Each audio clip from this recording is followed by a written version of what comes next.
एक और वीडियो लेकर आ गए और ये वीडियो है वर्ग 10वीं का संस्कृत का दूसरा चैप्टर जो पाटलिपुत्र वैभवम है उसका ऑब्जेक्टिव है और ऑब्जेक्टिव के साथ साथ उसके किताब का भी क्वेश्चन आंसर है।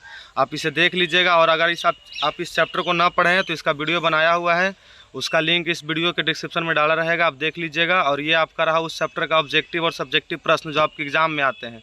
इसके अलावा अगर ये इस वीडियो को देखने के बाद अगर आप वो पाटलिपुत्र वैभवम को भी देख लिए हैं तो फिर आपके पास कुछ नहीं बचेगा एग्जाम के लिए, जब एक भी क्वेश्चन छूटने वाला फिर नहीं है। चलिए देखिए क्या कहता है। द्वितीय पाठा मतलब दूसरा पाठ है जिसका नाम लिखता है पाटलिपुत्र वैभवम, मतलब होता है पाटलिपुत्र मतलब पटना की सुंदरता। ये वर्ग 10th का है और ये किताब का लिखित प्रश्न है। आपके किताब में दो तरह के प्रश्न होते हैं, एक लिखित और एक मौखिक। तो इस चैप्टर में मौखिक प्रश्न नहीं है, लिखित हैं। तो लिखित को देखते हैं क्या कहता है। कह रहा है कुटनी मताख्या काव्य किस कवि का रचना है। यह संस्कृत में आपकी किताब में लिखा गया है लेकिन आपके एग्जाम में हिंदी में आते हैं, तो इसलिए हम इसको हिंदी डायरेक्ट करके लिख दिए हैं। संस्कृत लिखने में थोड़ा दिक्कत भी होता है। तो हमने लिखा कुटनी मताख्या काव्य किस कवि का रचना है, तो दामोदर गुप्त ने लिखा है। कौन सा ग्रंथ? कुटनी मताख्या, ये काव्य है। इसके बाद कह रहा है पाटलिपुत्र किस नदी के किनारे अवस्थित है, तो पाटलिपुत्र गंगा नदी के किनारे अवस्थित है। ये तो सबको पता होगा, ये किताब का प्रश्न है। कह रहा है चंद्रगुप्त मौर्य का काल में नगर का रक्षा व्यवस्था कैसा था, तो चंद्रगुप्त मौर्य के काल में नगर का रक्षा व्यवस्था अति उत्कृष्ट बहुत अच्छा था। इसके बाद कह रहा राजा अशोक के समय इस नगर का वैभव कैसा था, तो धीरे धीरे समृद्ध कर रहा था। मतलब राजा अशोक जब वहाँ राज करता था तो वहाँ उस नगर पटना नगर की समृद्ध मतलब विकास धीरे धीरे हो रहा था। कह रहा है काव्य मीमांसा नामक ग्रंथ किसने लिखा, तो काव्य मीमांसा नामक ग्रंथ राजशेखर ने लिखा। आप याद रखिएगा। ये रहा आपका किताब का। अब ये किताब का क्वेश्चन आंसर खत्म हो गया। अब आपको हम अलग से ऑब्जेक्टिव जो आपके एग्जाम में पूछते हैं पूरे लाइन बाय लाइन मैंने ऑब्जेक्टिव छाट कर लिखा। और एक बात याद रखिएगा, ये ऑब्जेक्टिव पढ़ने के बाद आपको इस चैप्टर से एक भी ऑब्जेक्टिव कहीं दूसरे किताब से पढ़ने की कोई ज़रूरत ही नहीं है। आप सिर्फ इसे मन से पढ़ लीजिए और एक बार लिख लीजिएगा, याद कर लीजिएगा तब। कह रहा बिहार राज्य का राजधानी नगर है। ये तो सबको पता होगा कि बिहार राज्य की राजधानी नगर कौन है, पटना। इसमें कोई भूलने वाली बात नहीं है। अब इसके बाद कह रहा है कि पटना का प्राचीन इतिहास कितना वर्ष पुराना है, तो पटना का प्राचीन इतिहास 2500 वर्ष पुराना है। और ये एग्जाम का सबसे VVI क्वेश्चन, और ये एक बार नहीं बल्कि कम से कम को हज़ारों बार ये क्वेश्चन पूछता है और हर बार ये क्वेश्चन पूछ ही देता है, आप याद रखिएगा।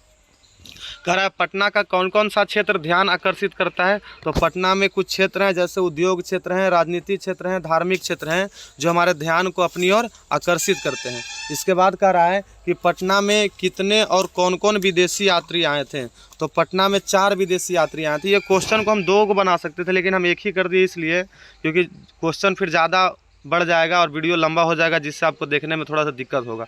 तो हमने कहा पटना में कितने और कौन कौन विदेशी यात्री आए थे, तो पटना में 4 विदेशी यात्री आए थे। कौन कौन? मेगास्थनीज, हुएनसांग, फाहियान और ईत सिंह, ये 4 नाम है। ये आपके एग्जाम में 2 नंबर में भी प्रश्न आता है कि पटना में विदेशी यात्री कौन कौन आए थे, उनके नाम लिखें।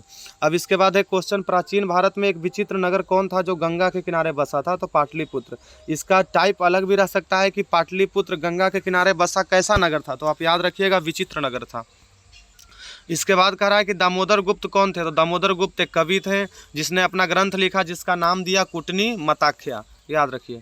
इसके बाद कह रहा है कौन महानगर सरस्वती का कुलगृह है, तो पटना। आपने यह श्लोक में पढ़ा होगा, अस्ति महितल तिलकम सरस्वती कुलगृहम महानगरम नामना पाटलिपुत्रम पारिभूत पुरंदर स्थानम।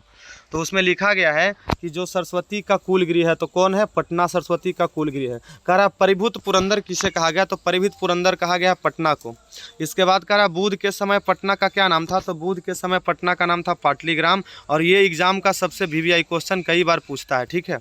कह रहा बुध ने पटना के बारे में क्या कहा, तो बुध ने पटना के बारे में कहा था कि यह महानगर होगा पटना, किंतु कलह का, आग का, जल का हमेशा डर होगा, बाढ़ का भी डर होगा। जल मतलब वहाँ पे बाढ़ अर्थ दिया गया है। उसके बाद कह रहा चंद्रगुप्त मौर्य के समय नगर का शोभा रक्षा व्यवस्था कैसा था, तो अति उत्कृष्ट माने बहुत अच्छा था। किसके समय में? चंद्रगुप्त मौर्य के समय में। कह रहा चंद्रगुप्त मौर्य के समय में नगर का शोभा रक्षा व्यवस्था अति उत्कृष्ट था। इसे किसने निरूपण किया है, तो इसे निरूपण किया है यूनान का राजदूत मेगास्थनीज। निरूपण मतलब लिखा है या बताया है, तो किसने बताया है? मेगास्थनीज ने। कौन था, तो यूनान का राजदूत था, याद रखिएगा। अब इसके बाद कह रहा ये क्वेश्चन नंबर 13 में आपको 3 क्वेश्चन बन जाएंगे। पहला कि चंद्रगुप्त मौर्य के समय नगर का शोभा रक्षा व्यवस्था कैसा था, अति उत्कृष्ट था ही। उसके बाद किसके समय में था, तो चंद्रगुप्त मौर्य के समय में था। किस नगर का था, तो पटना नगर का था। और इसको किसने निरूपण किया है, तो यूनान का राजदूत मेगास्थनीज। मेगास्थनीज कौन था, यूनान का राजदूत। फिर पूछेगा कि ये मेगास्थनीज किसका राजदूत था, तो यूनान का था, आप याद रखिएगा। इसके बाद कह रहा है अशोक को क्या कहा गया, अशोक को आपकी किताब में प्रियदर्शी कहा गया है। इसके बाद कह रहा है अशोक के समय पटना का विकास, पटना कैसा विकास किया, तो अशोक के समय पटना धीरे धीरे समृद्ध हुआ था। अब इसके बाद कह रहा है कि पटना में कौन कौन अपना ख्याति पाया, ये श्लोक का है जिसमें आपने लिखा पढ़ा भी होगा कि पाणिनि पिंगल व्याधि वरुचि पतंजलि परीक्षिता यह ख्याति पुजगमु। कह रहा है कि जहाँ पाणिनि और पिंगल व्याधि और पतंजलि जैसे लोग ख्याति माने प्रसिद्धि पाए थे, ख्याति का मतलब होता है प्रसिद्धि। तो पूछेगा पटना में कौन कौन अपना ख्याति पाया, पाणिनि पिंगल व्याधि और पतंजलि।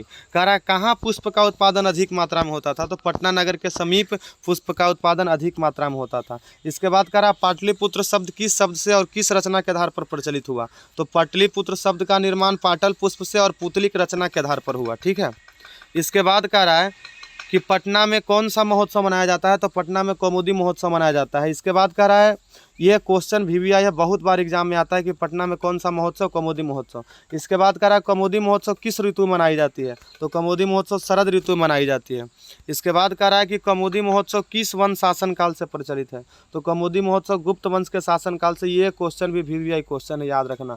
निबंध वाले जितने भी आपको ऑब्जेक्टिव बनते हैं, निबंध आपके 4 चैप्टर हैं, ये भी निबंध का है, उसमें से ऑब्जेक्टिव बहुत ज़्यादा बनते हैं और आपको उसमें से बहुत अच्छे से क्लियर करना होगा।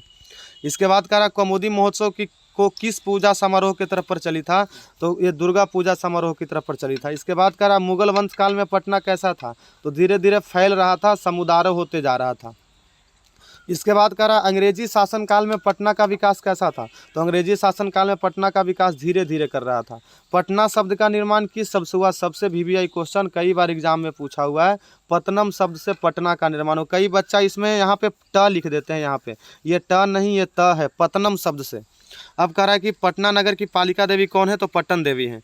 इसके बाद कह रहा है कि पटना के किस दिशा में गंगा नदी बहती है, तो आपने पढ़ा भी होगा कि पटना उत्तराम दिशायाम गंगा नदी प्रवहती, मतलब पटना के उत्तर दिशा में गंगा नदी बहती है। इसके बाद कह रहा है गंगा नदी के ऊपर कौन सा पुल है, तो गंगा नदी के ऊपर गांधी सेतु पुल है।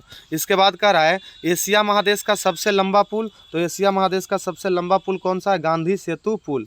इसके बाद कह रहा है कि पटना में किस संप्रदाय का पूजनीय स्थल है, तो पटना में सिख संप्रदाय का पूजनीय स्थल है, याद रखिएगा।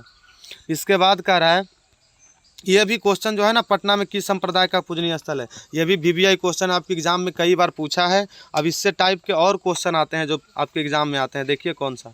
कह रहा है कि सिख संप्रदाय का 10वां गुरु कौन है, तो सिख संप्रदाय के 10वां गुरु थे गुरु गोविंद सिंह।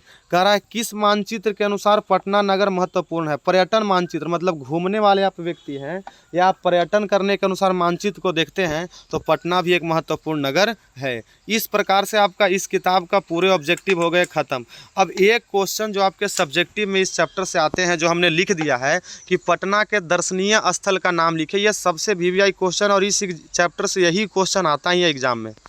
अब इसका उत्तर मैंने लिखा है कि पटना में दर्शनीय स्थल इस प्रकार है, जैसे संग्रहालय है, उच्च न्यायालय है, सचिवालय है, गोलघर है, तारामंडल है, जैविक उद्यान मतलब चिड़ियाघर होता है, मौर्य काल का अवशेष है, महावीर मंदिर है इत्यादि। ये पटना का दर्शनीय स्थल है और ये आपके एग्जाम के 2 नंबर में ऑब्जेक्टिव का सब्जेक्टिव का VVI क्वेश्चन है, आप इसे कर लीजिएगा। और इससे सबसे बड़ी बात यह है, एक बार और बता देते हैं कि अगर आप इस चैप्टर को नहीं पढ़े हैं तो उस चैप्टर का वीडियो बनाया हुआ है, जिसका लिंक इस वीडियो के डिस्क्रिप्शन में डाला रहेगा, आप उसे एक बार देख लीजिएगा, तभी ये समझ में आएगा और पूर्ण तरीके से समझिएगा।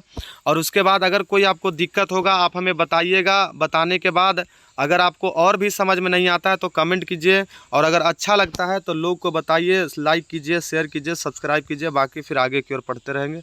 अगला वीडियो अब अगले क्लास में बनेंगे।